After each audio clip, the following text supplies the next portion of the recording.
मराठा क्रांती ठोक मोर्चाचे पदाधिकारी आणि जिल्हाधिकारी यांची सोलापुरातील बैठक निष्फळ ठरली।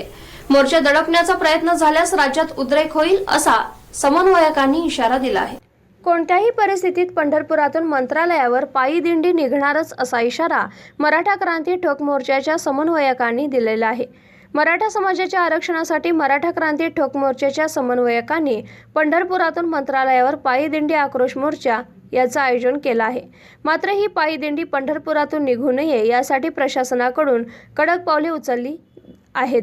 यापूर्वी सोलापूर जिल्हाधिकारी यांनी पंढरपूरमध्ये आज रात्री 12 वाजल्यापासून उद्या रात्री 12 वाजेपर्यंत जमावबंदी आणि संचारबंदीही लागू केली आहे।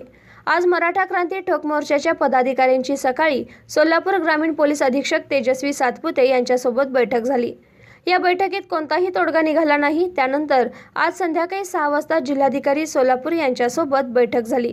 या बैठकीत कोणतीही चर्चा न होता फक्त समन्वयकांना प्रतिबंधात्मक नोटिसा देण्यात आल्या। तसंच मोर्चा काढू नये अशा पद्धतीनेही सांगण्यात आलं आहे।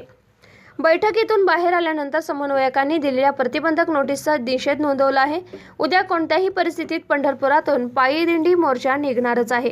जर आम्हाला अटक करण्याचा प्रयत्न पोलिसांनी केला तर राज्यातील मराठा शांत बसणार नाही। यानंतर जे काही घडेल याला सरकार जबाबदार असेल असा इशारा यावेळी देण्यात आला। नामदेव पायरीच्या दर्शन नामदेव महाराजांना नतमस्तक होणार आणि तिथून छत्रपती शिवाजी महाराज पुतळ्यांना हार घालून आम्ही तिथून पायी आक्रोश मोर्चाला सुरू करत आहे आणि ठरलेल्या वेळापत्रकाप्रमाणे 100% जाणार। यात जर उचलण्यात आलं आंदोलनकर्त्याला ताब्यात घेण्यात आलं तर पुढे भूमिका काय? महाराष्ट्रामध्ये हे आंदोलन गेलेलं आहे। हे आमच्या हातात नाही, महाराष्ट्रातील मराठा समाजाच्या हातातले आंदोलन आहे आणि आम्हाला अटक केलं तर मराठे गप बसणार आहेत का? सगळीकडे आंदोलन होणारच आणि हे आंदोलन 100% यशस्वीच होणार आहे।